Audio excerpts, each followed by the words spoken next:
Redeemed, how I love to proclaim it, redeemed by the blood of the Lamb, redeemed through His infinite mercy, His child and forever I am. Redeemed, redeemed, redeemed, redeemed by the blood of the Lamb, redeemed, redeemed, redeemed, redeemed, His child and forever I am.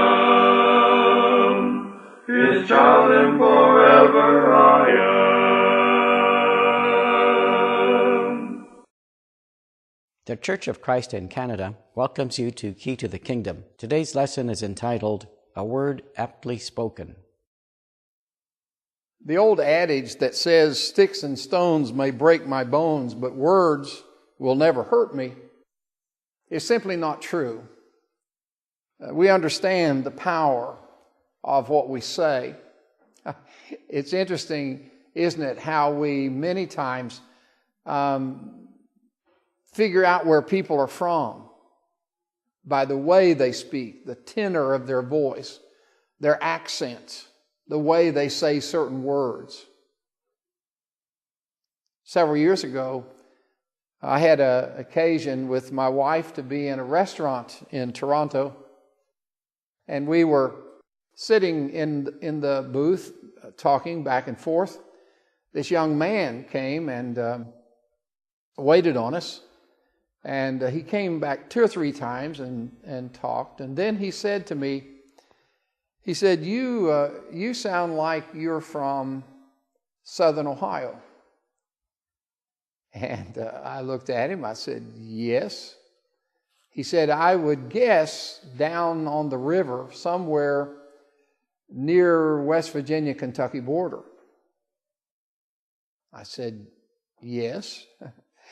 And I immediately looked around the restaurant to see if there was somebody there who knew me.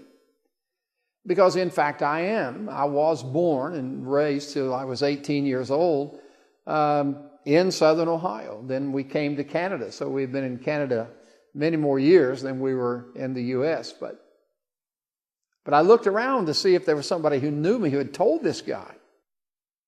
Well, I asked him, I said, well, how can you guess that? He said, well, he had spent a couple of years on a bicycle just traveling around seeing the United States, and he would go to a place and he would spend a few days there and get a job of some kind to earn some money, and then he would go on and travel some more. And he had spent time, as it turned out, he had spent time just across the river from where I was born, just across the Ohio River in the state of Kentucky. Well, speech tells us a lot about people, tells us a lot about how they think and feel and so forth, what they value.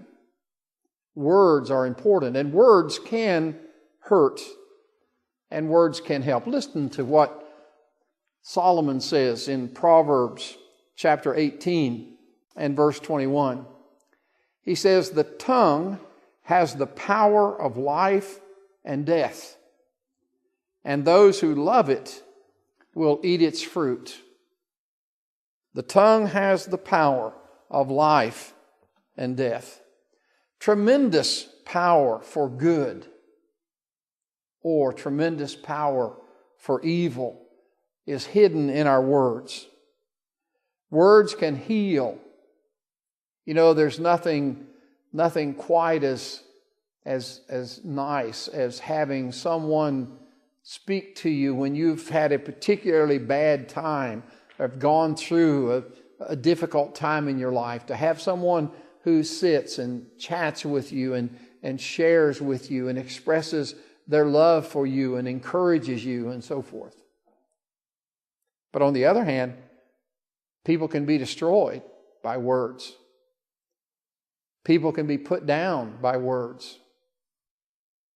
So words can harm or help, depending on who speaks them and perhaps how they speak them. In her book, Who Put the Cat in the Fridge, by Rhonda Ray, she writes this: when we give the Lord our hearts, our marriages, and our families, we need to make sure our words are part of the deal. How many relationships have been blown apart by explosive word fallout? Indeed, that's true. Certainly over the years, as I have worked with congregations, have done much marriage counseling and other kind of counseling with people with relationships, so many times it's simply a matter of things that were said thoughtlessly, carelessly, things that were said in the heat of the moment that were destructive and hurt the people who heard them. You know, I think of James. Let's go over to James chapter 3. James reminds us about the power of the tongue.